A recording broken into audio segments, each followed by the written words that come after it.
it's November now. Have to get the vacuum unit up and going.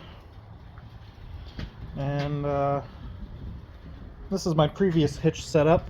I think I showed in another video I had welded this to reinforce a little bit and it broke again. Funny thing about this is you can see the gap in there. Probably a little more difficult to see is there's actually a dent right here. So this whole thing got pushed down, and even this actually got bent down and cracked right there on the end. So this wasn't heavy duty enough. Too small of a footprint, and the 3/16 wasn't strong enough, so we upgraded. So we got some 3/8 flat stock, 2-inch wide, and we're gonna use a 1-inch threaded rod, and we'll be able to set it down on and then put the bolt in. This will be a little bit easier to work with instead of this setup, which sat up in the top of the hitch here and then had a pin in it. And what's happening is this frame is so long where the trailer hooks up that it's just got a lot of leverage on it. So I made sure this time around that these things can take some weight. So yeah, that's over 220 pounds on that, and that's not moving anywhere. So I have to make some brackets to mount onto this so we can bolt to this frame, because I don't want to weld anything to this. I'd rather bolt to this in case we ever have to fix it or redesign it. So the idea is to take some more of that 3/8 2-inch flat stock and make brackets to hold this rod on.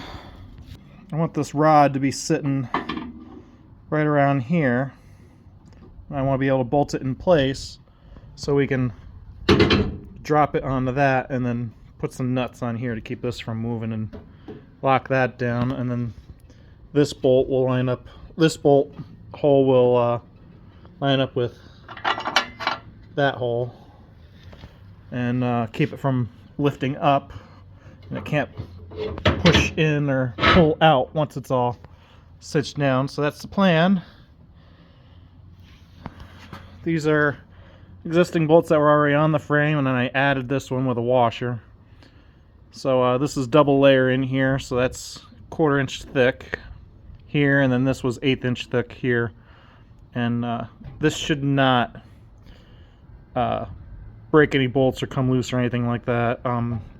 The engine and vacuum unit probably weighs 80 pounds, and then the trailer can have probably 200 pounds of tongue weight, but there's also combined 400 pounds of weight at what, a 30% incline, which would be another 200 pounds pushing and pulling on this or so. So it's a lot more weight than what I had initially anticipated when I built that hitch. Sorry about the lighting, but it is getting a little bit dark. But here's the piece I drilled. I got the 1-inch hole for the rod, and I have 3 bolts for some 3/8. I'm sorry, 3 holes for some 3/8 bolts. They're going to go into the frame here. So I'm going to just hold that as level as I can get it. I'm going to put a C-clamp on that, and I'm going to clamp that good and tight on both sides. I got the same piece on the other side. Clamp that all good and tight, and then take the rod out. Then I can unbolt the hitch and take this off and leave those clamped on, and then start drilling some holes for these brackets, and I think I'll be done. And we'll see how it all sits when it's all done. Hopefully it's going to stay nice and level. So I'm getting there. Okay, I already got my holes marked using the drill bit. Just gotta get these things off. We'll see how it all looks. Okay, there's my 3 holes. One's a little bit closer than what I would have liked, but we'll see how it all drills out. Sorry, you can't see that too good, can you? We're only doing 3/8, so I'm pretty sure I can get the 3/8 drilled there. Okay, you can see the brackets now all nice and tight. I have my nuts locating this rod so the rod doesn't slide side to side. And in theory, those brackets should slot right into the bottom of this and hold it, and then I can tighten down these nuts on everything to get everything set.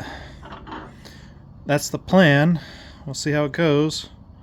So it should just set right on top and stay on its own accord. It shouldn't want to fall off. I don't need the jack anymore, and I can put the bolt into the bottom, and that should fasten everything down. So might need some adjusting, but we're getting there. That's the other side. Okay, I figured I'll finally get a good shot of everything together. So you can see how that bracket hooks up onto the frame with the 3 bolts.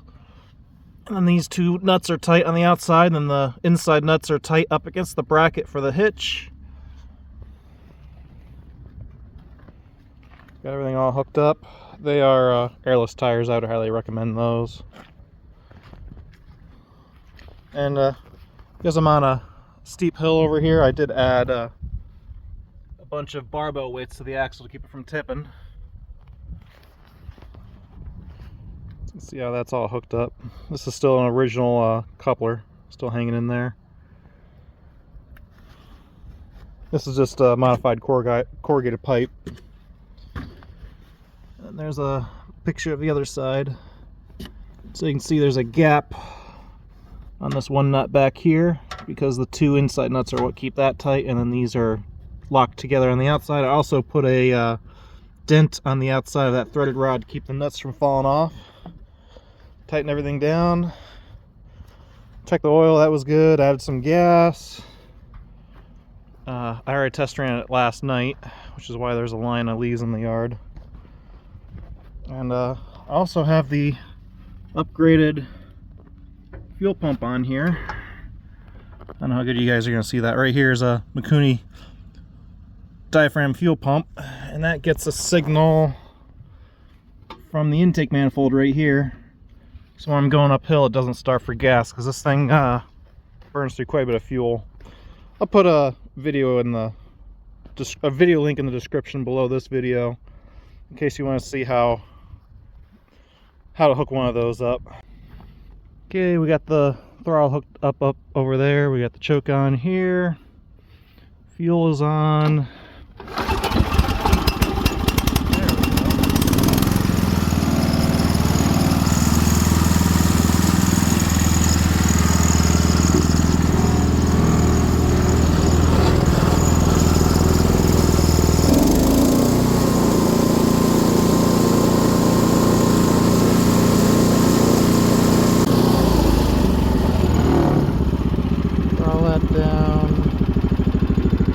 This one up.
Well, I've done about 7 loads. I think this load is number 8, somewhere around there. A lot of leaves, and been checking over everything, and nothing's come loose. Everything's holding together really good. Nothing's been rattling. Been working pretty consistently. Only ran out of gas once. This side's a little bit hard to see, but yeah, it's all there. It's been staying nice and tight. Sitting really close to level. No issues whatsoever. So I'm gonna call that a win. I've got probably over 5 hours of runtime on this thing since building this hitch, and it's still going. One thing I did off camera is I did add a little bit of a kink here to keep the exhaust coming off to the side, because it was getting the back of the seat a little hot. So all I do is I just pop the door off, set it in the side, and then I'll empty it out with a rake. Leaves in the lower yard are all cleaned up. I'm sure more will blow in over the winter, but at least we got a majority of them cleaned up. The ones down the hill will usually continue down the hill, so I usually don't worry about cleaning those up.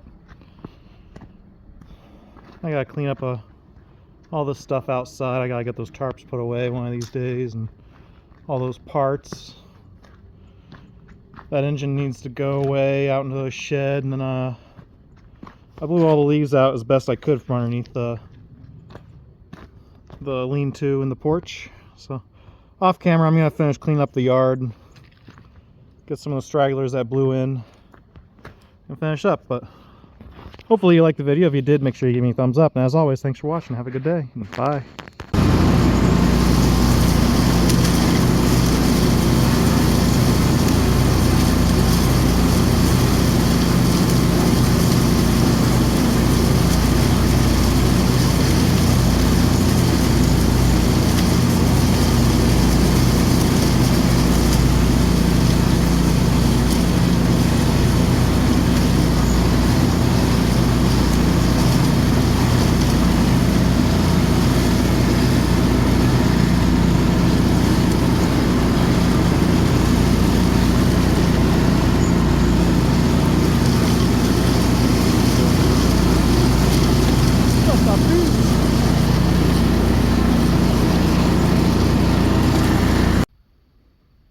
Things are going pretty good until, yeah, lost a tie rod. But no worries, I got spares. I'll fix it. Well, I don't know if the alignment is perfect, but we're back together now. Still got more leaves to clean up. Over there, let me turn the light on so you can see. Yeah, those leaves, and some more over there.